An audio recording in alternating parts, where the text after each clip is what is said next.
నమ్మేవారు ఉండాలి కానీ చంద్రబాబు గారు ఎలా అయినా మాట్లాడతారు. తాను మాట్లాడిందే కరెక్ట్ అంటాడు, తాను చేసిన పనే గొప్ప అని చెప్పుకుంటాడు. 33,000 ఎకరాలు అమరావతి రాజధాని కోసం సేకరించిన చంద్రబాబు గారు నిన్న TV5 ఇంటర్వ్యూలో ఆయన రాజధానిపై భూసేకరణపై ఏం మాట్లాడుతున్నాడో ఒక్కసారి ఈ వీడియో చూసిన తర్వాత బాబు గారికి మనం ఈ వీడియో ద్వారా మళ్ళీ మనం ప్రశ్నించుకుందామా, మాట్లాడుకుందామా, డిస్కషన్ చేసుకుందామా, వీడియో చూసిన తర్వాత మాట్లాడదాం. రెండో విడత భూసేకరణ కోసం వెళ్ళడం అనేది అనవసరంగా చిక్కుల్లో పడటమే అనేది చాలా మంది ఉద్దేశం. ఇప్పుడుండే ల్యాండ్ ఇప్పటికి సరిపోతుంది. ఇంకా నేను ఏ ప్రాజెక్ట్ రావడానికి వీలుండదు. రేపు ఏ ప్రాజెక్ట్ రాకపోతే డెవలప్మెంట్ ఆ 33,000 ఎకరాలకే పరిమితం అవుతుంది. డెవలప్మెంట్ ఆ 33,000 ఎకరాలకే పరిమితం అవుతుంది. అంటే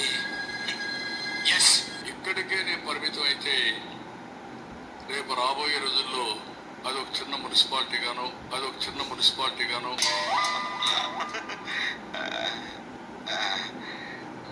బెస్ట్ మున్సిపాలిటీగా తయారయ్యే పరిస్థితి వస్తుంది. హైదరాబాద్లో ఏం చేశాం, ల్యాండ్ గవర్నమెంట్ ఉంది. గవర్నమెంట్ ల్యాండ్లో మనం కంపెనీలకు ఇచ్చాం, లేకుంటే డెవలప్మెంట్ స్టార్ట్ చేసాం. అసెంబ్లీలో హైదరాబాద్లో ఉన్నప్పుడు అనుకుంటా, అక్కడ జరిగిన అసెంబ్లీలో నేను క్వశ్చన్ వచ్చినప్పుడు 30,000 ఎకరాలు 50,000 ఎకరాలు అంటే 50 ఎక్కువ ఎకరేజ్ ఉంటే ఎప్పుడు ఫ్లెక్సిబుల్గా ఉంటుంది. బట్ అది గవర్నమెంట్ ల్యాండ్ అయితే బెటర్, ఎందుకంటే కాస్ట్ ఉండదు, మీ మిగిలిన ఇన్వెస్ట్మెంట్లో మీ వెసులుబాటు ఉంటుంది మీకు. ఇంకా ఎవరన్నా వస్తే వాళ్ళకి ఇచ్చిన దాంట్లో రిటర్న్ మరీ అమౌంట్ మనకు ఇన్కమ్ కూడా వస్తుంది, రెవెన్యూ జనరేట్ అవుతుంది అని ఆ రోజు సజెస్ట్ ఓపెన్గా చేశాడు. అమరావతిలో ప్రైవేట్ ల్యాండ్, గవర్నమెంట్ ల్యాండ్ లేదు, ఒక్క ప్రైవేట్ ల్యాండే ఉంది. కానీ ఆ ల్యాండ్ కూడా విలువ కొంతవరకే ఉంది. విజయవాడ గుంటూరు మధ్యలో 500 ఎకరాలు తీసుకొని బిల్డింగ్స్ ఇదంతా డెవలప్ అవుతుంది మొత్తం. కానీ ఇప్పుడు చెప్తున్న టవర్స్ వాటికి సంబంధించి ఇప్పటికే 1,00,000 కోట్లు అప్పు చేశారు, ఇంకో 1,00,000 కోట్లు చేస్తున్నారు. 1,00,000 కోట్లు అంటే నాకు తెలిసి సంవత్సరానికి 6-7 వేల కోట్లన్నా ఇంట్రెస్ట్ అవుతుంది. అసలు ఎప్పుడు ఎట్లా తీరుస్తారు? ఇప్పుడు మన ఓన్ స్టేట్ ఓన్ రెవెన్యూస్ ఎంత ఉన్నాయి? ఈ అప్పులు తీర్చేది ఎట్లంటే భూములు అమ్ముతారంటారు. ఆ భూములు 20 కోట్లకు అన్ని వేల ఎకరాలు 20 కోట్లు ఎకరం పెడితే అందరూ కొనేవాళ్ళు ఎవరన్నా వస్తారా?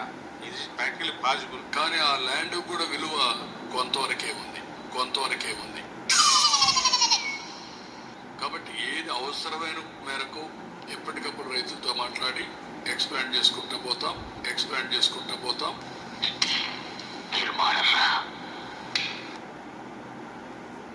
చూసారుగా ట్రోలింగ్స్ చంద్రబాబు గారి పైన ఏ విధంగా చేస్తున్నారో నేను వీడియో మొత్తం చూపించడానికి సోషల్ మీడియాలో ఆయన పైన ట్రోలింగ్స్ ఏ విధంగా పోతున్నాయో మీరు చూస్తున్నారు. ఇవన్నీ చంద్రబాబు గారి పైన అంత ట్రోలింగ్ చేస్తున్నారు అంటే ఆయన మాటల్ని ఎవరు నమ్మట్లేదు అనే అర్థం. 33,000 ఎకరాలు భూసేకరణ చేశాడు, రాజధాని కడతాను అని అన్నాడు. 2014 నుండి 2019 వరకు భూసేకరణ చేయటం, టెంపరీ బిల్డింగ్లు కట్టడం, ప్రజాధనాన్ని దుర్వినియోగం చేయటం జరిపింది. కొన్ని వేల కోట్లు ఆ టెంపరీ బిల్డింగ్లు కట్టాడు. ఇప్పుడు మళ్ళీ అధికారంలోకి వచ్చిన తర్వాత మళ్ళీ భూసేకరణ అంటున్నాడు. ఇప్పటికే దాదాపు కూడా 1,00,000 కోట్ల పైనే అమరావతి కోసం అప్పు చేసేసాడు అని ప్రతిపక్షాలు అంటున్నాయి, మేమన్న మాటలు కాదు. అసలు అప్పులు చేసి రాజధాని కట్టాల్సిన అవసరం ఏముంది అని నేను ఈ వీడియో ద్వారా ప్రశ్నిస్తున్నాను. రాష్ట్రంలో 3 పంటలు పండే భూముల్లోనే అక్కడ కాస్ట్ విలువ, బిల్డింగ్ కన్స్ట్రక్షన్ విలువ ఎక్కువ. రాష్ట్రం మొత్తం 1,800 నుండి 2,000 లోపలే స్క్వేర్ ఫీట్కు కన్స్ట్రక్షన్ వాల్యూ ఉంటే అక్కడ 8,000 నుండి 10,000 పెడుతున్నాడట చంద్రబాబు నాయుడు గారు కన్స్ట్రక్షన్ వాల్యూ స్క్వేర్ ఫీట్కి. అంటే దాదాపు కూడా 5-6 రెట్లు ఎక్కువ. అంత కన్స్ట్రక్షన్ వాల్యూ పెట్టి అక్కడ బిల్డింగ్లు కడితే రాష్ట్రం అప్పుల పాలు కాదా? మీ ఇంటికైతే మీరు ఆ విధంగా కట్టుకుంటారా? అసలు రాజధాని ఖాళీ బీడు భూముల్లో ఎందుకు కట్టాలి?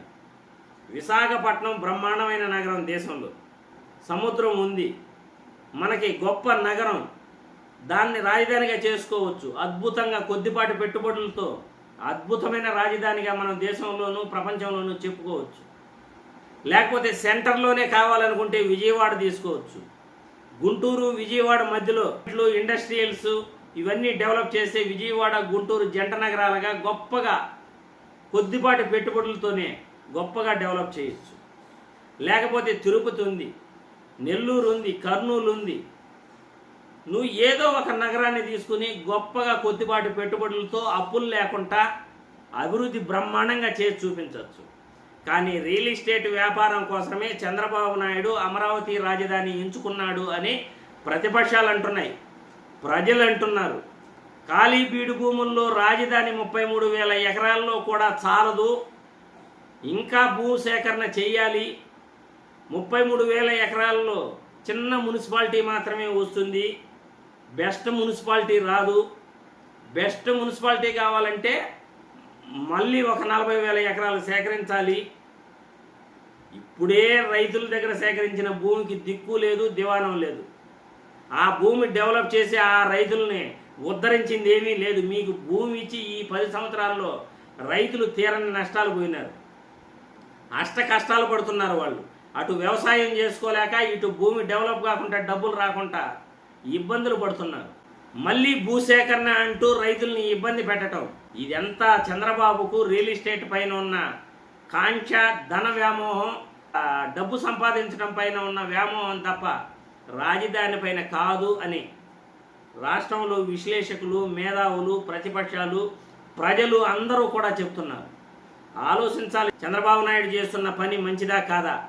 అమరావతి రాజధాని కోసం లక్షల ఎకరాలు, వేల ఎకరాలు సేకరించడం, లక్షల కోట్లు అప్పులు చేయటం, ఇదంతా కూడా రాష్ట్ర ప్రజలపై భారం పడదా అని నేను ఈ వీడియో ద్వారా ప్రశ్నిస్తున్నాను. అమరావతి రాజధాని ముసుగులో రియల్ ఎస్టేట్ వ్యాపారం చేస్తుండటం నిజమా కాదా ప్రజలు నిర్ధారించండి.